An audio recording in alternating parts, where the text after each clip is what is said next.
ഒരു royal Enfield ride എന്ന് കേൾക്കുമ്പോൾ നമ്മുടെ ഉള്ളിൽ ആദ്യം ഓടിയെത്തുന്നത് ലഡാക്കിലെ മഞ്ഞുമൂടിയ മലനിരകളും ദുർഘടമായ ഹിമാലയൻ പാതകളുമാണ്.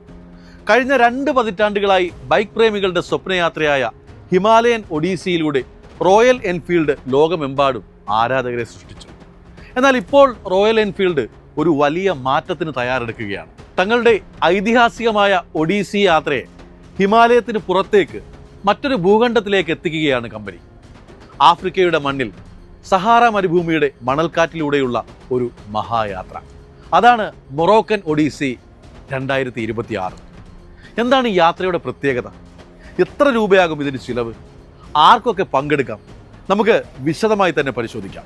റോയൽ എൻഫീൽഡിന്റെ 125ാം വാർഷികാഘോഷങ്ങളുടെ ഭാഗമായാണ് ഈ പുതിയ സംരംഭം പ്രഖ്യാപിച്ചിരിക്കുന്നത്.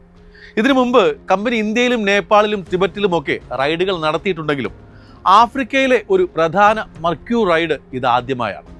2026 മാർച്ച് 27 മുതൽ ഏപ്രിൽ 4 വരെ 12 ദിവസങ്ങളിലായാണ് ഈ യാത്ര നടക്കുക. ഏകദേശം 2000 കിലോമീറ്ററോളം ദൂരം മൊറോക്കോയിലെ ഏറ്റവും മനോഹരവും എന്നാൽ വെല്ലുവിളികൾ നിറഞ്ഞതുമായ ഭൂപ്രദേശങ്ങളിലൂടെയാണ് സഞ്ചരിക്കേണ്ടത്. ഹിമാലയത്തിലെ മഞ്ഞിന് പകരം ഇവിടെ നിങ്ങളെ കാത്തിരിക്കുന്നത് സഹാറയിലെ ചുട്ടുപൊള്ളുന്ന മണൽക്കുന്നുകളും അറ്റ്ലസ് പർവ്വതനിരകളിലെ കല്ലും നിറഞ്ഞ പാതകളുമാണ്. ഈ യാത്രയുടെ ഓരോ ഘട്ടവും ഏറെ ആകർഷകമാണ്. മൊറോക്കോയിലെ ഏറ്റവും സജീവമായ നഗരത്തിൽ നിന്നാണ് യാത്ര തുടങ്ങുന്നത്. ഇവിടുത്തെ ഐതിഹാസികമായ ടിസി എൻ ടിക്ക പാസ് കടക്കുക എന്നത് റൈഡർമാർക്ക് വലിയൊരു വെല്ലുവിളിയാണ്. സമുദ്രനിരപ്പിൽ നിന്ന് 2260 മീറ്റർ ഉയരത്തിലാണ് ഈ പാത. നഗരങ്ങൾ പിന്നിട്ട് യാത്ര മർസുഗയിലെ സഹാറ മരുഭൂമിയിലേക്ക് കടക്കും. അവിടുത്തെ പ്രസിദ്ധമായ മണൽക്കുന്നുകളിലൂടെയുള്ള ഡ്രൈവിംഗ് റൈഡർമാർക്ക് ജീവിതകാലം മുഴുവൻ ഓർത്തുവെക്കാവുന്ന ഒന്നായിരിക്കും. യാത്ര അവിടെ തീരുന്നില്ല. ചരിത്ര പ്രസിദ്ധമായ ഫെസ് നഗരത്തിലൂടെയും നീല പെയിന്റ് അടിച്ച കെട്ടിടങ്ങൾക്ക് പേരുകേട്ട ഷെഫ് ഷൗവൻ എന്ന മനോഹര നഗരത്തിലൂടെയും യാത്ര കടന്നുപോകും. മൊറോക്കോയുടെ തലസ്ഥാനമായ റബാത്തിൽ അറ്റ്ലാന്റിക് സമുദ്രത്തിന്റെ തീരത്ത് ഈ യാത്ര സമാപിക്കും. ഇത്രയും കഠിനമായ പാതകൾ കീഴടക്കാൻ ഒരു കരുത്തൻ തന്നെ വേണം. അതുകൊണ്ടാണ് റോയൽ എൻഫീൽഡ് തങ്ങളുടെ ഹിമാലയൻ 450 ഈ യാത്രയ്ക്കായി തിരഞ്ഞെടുത്തത്.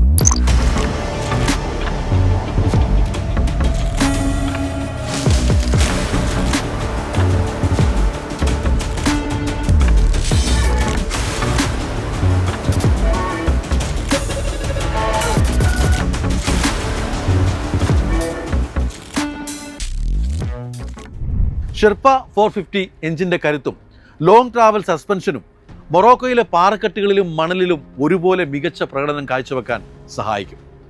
ഓരോ റൈഡർക്കും കമ്പനി തന്നെ ബൈക്ക് ലഭ്യമാക്കുമെന്നതാണ് മറ്റൊരു പ്രത്യേകത. ഇനി എല്ലാവരും അറിയാൻ ആഗ്രഹിക്കുന്ന കാര്യം, എത്രയാണ് ഇതിൻ്റെ ചിലവ്?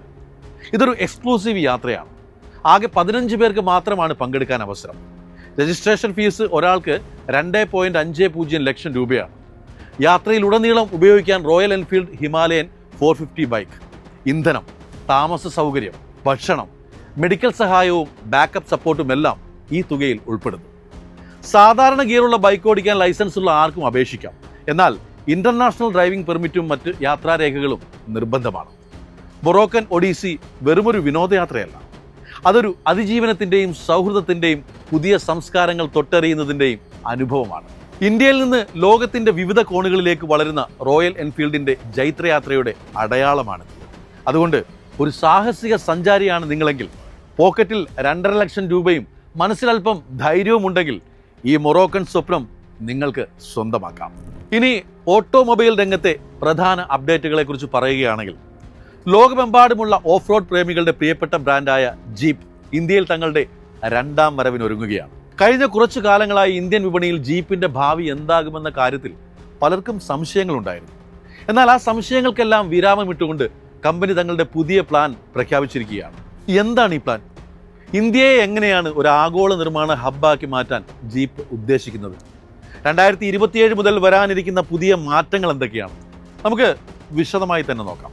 ജീപ്പിന്റെ മാതൃ കമ്പനിയായ സ്റ്റെല്ലാൻഡിസ് പ്രഖ്യാപിച്ചതനുസരിച്ച് ഏഷ്യ പസഫിക് മേഖലയിലെ ഏറ്റവും നിർണായകമായ രാജ്യമായി ഇന്ത്യ മാറിയിരിക്കുകയാണ്. കേവലം വാഹനങ്ങൾ വിൽക്കാനുള്ള ഒരു വിപണി എന്നതിലുപരി ജീപ്പിന്റെ നിർമ്മാണം, എഞ്ചിനീയറിംഗ്, സോഫ്റ്റ്വെയർ വികസനം എന്നിവയുടെ ആസ്ഥാനമായി ഇന്ത്യയെ അവർ മാറ്റുകയാണ്. പൂനെയിലെ രഞ്ജൻഗാവിലുള്ള പ്ലാന്റിനാണ് ഇനി വലിയ ഉത്തരവാദിത്തങ്ങൾ വരാനിരിക്കുന്നത്. പ്രതിവർഷം 1,60,60,000 വാഹനങ്ങൾ നിർമ്മിക്കാൻ ശേഷിയുള്ള ഈ അത്യാധുനിക പ്ലാന്റ് ജീപ്പിന്റെ അന്താരാഷ്ട്ര വിപണികളിലേക്കുള്ള പ്രധാന സപ്ലൈ കേന്ദ്രമാകും. ജീപ്പ് 2.0 പ്ലാനിലെ ഏറ്റവും പ്രധാനപ്പെട്ട ഭാഗം ഡീപ്പർ ലോക്കലൈസേഷനാണ്. നിലവിൽ ജീപ്പ് വാഹനങ്ങളുടെ 65 മുതൽ 70% വരെ ഭാഗങ്ങൾ മാത്രമാണ് ഇന്ത്യയിൽ നിർമ്മിക്കുന്നത്. എന്നാൽ പുതിയ ലക്ഷ്യം ഇത് 90% ഉയർത്തുക എന്നതാണ്. ഇതുകൊണ്ട് എന്താണ് ഗുണം? വില കുറയാൻ സാധ്യത. കൂടുതൽ ഭാഗങ്ങൾ ഇന്ത്യയിൽ തന്നെ നിർമ്മിക്കുമ്പോൾ ഇറക്കുമതി ചെലവ് കുറയുകയും വാഹനങ്ങളുടെ വില സാധാരണക്കാർക്ക് കൂടുതൽ താങ്ങാനാവുന്ന രീതിയിലേക്ക് മാറുകയും ചെയ്യും. അതുപോലെ തന്നെ വേഗത്തിലുള്ള സർവീസ്. ഭാഗങ്ങൾ ഇവിടെ ലഭ്യമായതുകൊണ്ട് സ്പെയർ പാർട്സുകൾക്കായി ഇനി ആഴ്ചകളോളം കാത്തിരിക്കേണ്ടി വരില്ല. ഇന്ത്യയിൽ നിർമ്മിക്കുന്ന ജീപ്പ് വാഹനങ്ങൾ ഇപ്പോൾ തന്നെ ജപ്പാൻ, ഓസ്ട്രേലിയ, ന്യൂസിലൻഡ് എന്നീ രാജ്യങ്ങളിലേക്ക് കയറ്റുമതിയും ചെയ്യുന്നുണ്ട്. എന്നാൽ ജീപ്പ് 2.0 ഇതിനേക്കാൾ വലുതാണ്.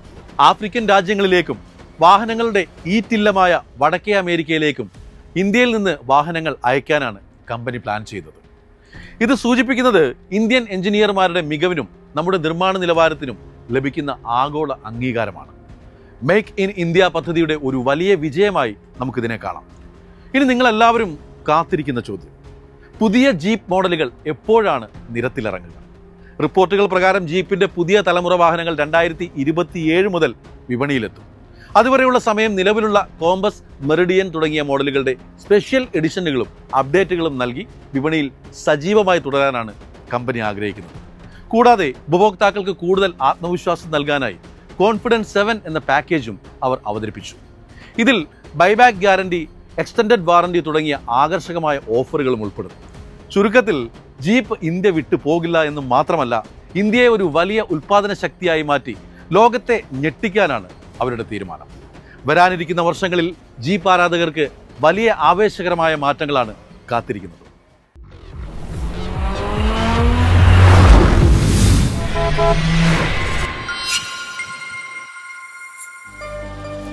എളുപ്പത്തിൽ സമ്പാദ്യം വളർത്താം.